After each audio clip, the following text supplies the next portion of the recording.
Okay, so in this video we're going to have a look at multiplication, and one of the best ways to learn how to multiply numbers is to use the grid method. It's a little bit more intuitive than the traditional column method that we use. It explains why we do things a lot more as well. So this is the process of the grid method. So for the first question we have 13 multiplied by 6.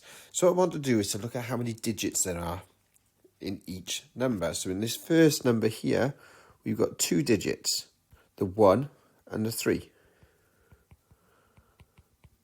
And in the second number, we just have one digit. Now this is important because this is going to tell you the dimensions of the grid that you're going to draw. You're going to draw a box that has a height of, either a height of 2 and a width of 1, or I like to do a height of 1 and a width of 2. So if I do that, so I'm going to make my box, it's got a height of 1, I need to be able to split the width into 2. So I could just use two little squares, but I'm going to try and make it a little bit bigger so I can see it a bit better. So here's my box, 1 by 2. So on the height here, when I've got one section, I'm going to put my one digit, which is 6. So I'm going to put my 6. And then coming across the top, I have two sections to represent the two digits here.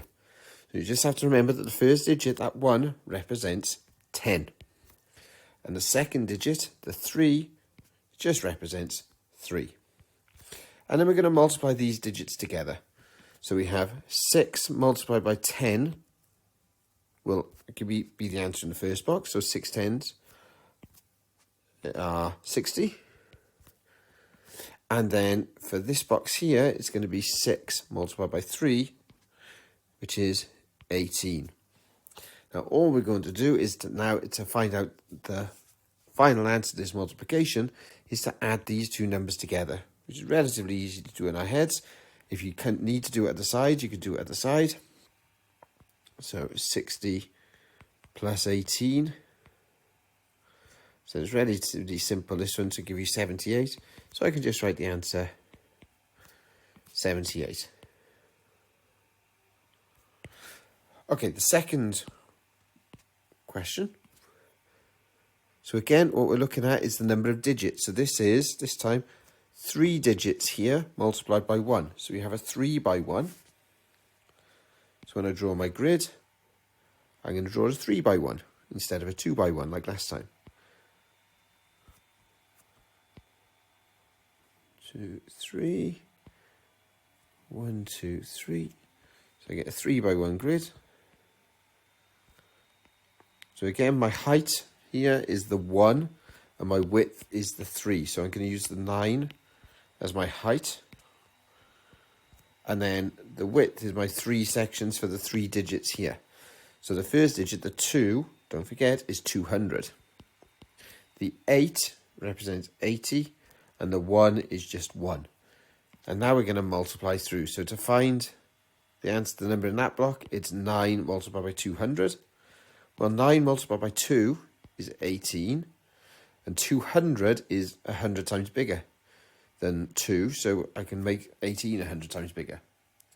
Okay, my next box here is 9 lots of 80. Well, 9 eighths are 72, so 9 80s are going to be 10 times bigger, 720. And the last box, this one here, is 9 times 1, which is 9. So if we add these three values together, again, you might be quite able to do this in your head, but you might want to write it out properly. Depends on the question. This one, looking at the numbers, I probably would be writing it out.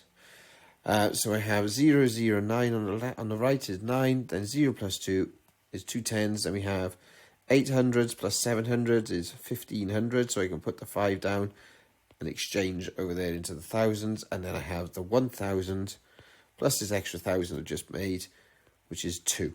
So I end up with 2529. Okay, and the last one, we have 2 digits by 2 digits. So this now is your long multiplication, which traditionally you'd use a slight variety of your original method. Here, the only variety is how we draw our grid. If we have 2 digits by 2 digits, then our grid is going to be a 2-digit box by a 2-digit box. So let's have a look. So I'm going to draw a height of 2 this time, and a width that I can split into 2.